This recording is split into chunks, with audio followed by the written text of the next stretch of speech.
Chapter 2. Like a Kettle. Mika Tuttle knew that most old ladies were pleasant enough. They knitted warm sweaters and baked cakes with chocolate frostings and played old-fashioned card games at the town social hall. Sometimes one forgot to put in her fake teeth in, like Miss Yolaine from the post office, or she kept 14 cookie cats, like Miss Rochester from across the street. But even though those two were basically chocolate cakes and warm sweaters on the inside, Mika's great aunt Gertrudis was not. He washed the pink china teacup for the third time that Sunday afternoon while she loomed over him. She clucked her tongue and he scrubbed the cup until he worried the painted roses might fade right off. On the inside, Aunt Gertrudis was probably cough syrup. She wore her dust-colored hair twisted into a bun so tight it almost pulled her wrinkled skin smooth. And she scratched her shirts until the collars were stiff enough to cut. She made black tea every day in a bright steel kettle. The tea was scalding and bitter, a lot like her, and she couldn't let Mika add sugar because she said bad teeth ran in the family. She also said that bad sense ran in the family, and by golly, she'd see it that Mika didn't inherit it. Aunt Gertrudis had come to stay with them weeks ago, all the way from Arizona, to make sure that things were done correctly while Grandpa Ephanus was sick. It wasn't supposed to be long, but Mika's grandfather had gotten sicker and sicker, and Aunt Gertrudis had gotten more and more impossible. "Don't assault the cup that way," she snapped at him. "I only wanted to clean it properly for a change."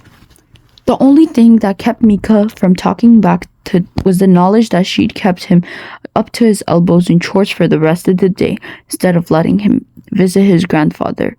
He hadn't been allowed to pester Grandpa Ephraim since the morning, when he had hinted that he had something important to tell Mika, something spectacular, his grandfather had whispered, something magical. Grandpa Ephraim had a sparkle in his eyes that Mika recognized, and magical meant Circus Mirandus stories, which were one of Mika's favorite things. Magical also meant Aunt Gertrudis had hustled Mika out of the room before his grandfather could actually tell him anything. She seemed to think that those stories were just the sort of bad sense Mika might inherit if she wasn't careful. "Just a few more minutes until you can see him again." He passed the teacup to his aunt, as politely as he could, and went to watch the kettle. While the water heated, the kettle popped like it stretched out its joints. Soon, the little bird on top started to whistle. That was Mika's favorite part. The bird singing. He always looked forward to it. A tendril of steam curling of the bird's silver mouth. And the first faint whistle, when it came reminding him of the last good days he had with Grandpa Ephraim before Aunt Gertrude had arrived. They'd been building a treehouse together. They had worked on it every afternoon, and Grandpa Ephraim had been whistling while he had tied knots for the rope ladder. "Title knots," he'd said when they'd finished. "You won't find better ones anywhere." Which Mika knew was perfectly true. Aunt Gertrudis was reaching for the kettle. "You could leave it," Mika said. She didn't even glance at him as she jerked the kettle away from the heat. Mika straightened his ears, trying to capture the last of the bird's songs, but it was too late. All he heard was the blood glub of boiling water inside the kettle, and in an instant, even the sound disappeared. Aunt Gertrudis splashed the tea bags up and down. "It's just that I like to hear a whistle," Mika said quietly. "It's just that you like to waste your time." Mika stared at the refrigerator so that he wouldn't have to look at her.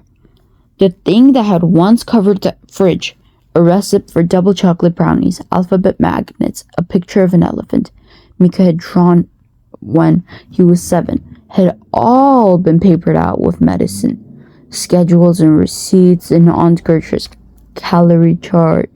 The only evidence of Mika's existence was a sticky note, half hidden behind the copy of a perspiration. It wasn't written in his handwriting, and it said, Inca Project for School.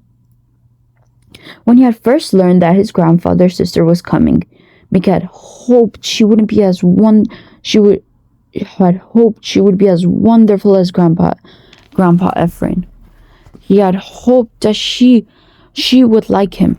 He had thought the house might be less lonely with someone else in it. But it turned out that Aunt Gertrude didn't like any of the things that Mika's grandfather liked, including 10-year-olds. He took a deep breath and held it until his chest ached. Something magical, he reminded himself. Maybe a new story.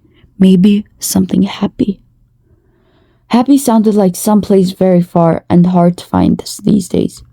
Dr. Simon had explained that Grandpa Ephraim couldn't get enough air. He didn't whistle anymore. He stayed upstairs in bed, and all day long, and even though he still laughed, sometimes it sounded different, like the kettle. Blood glug. Mika knew what came next. Here is an image of Mika and his beloved grandfather. Okay, amazing readers, that was Chapter 2 of Circus Mirandus. Chapter 3 is posted now. Can't wait to see you there!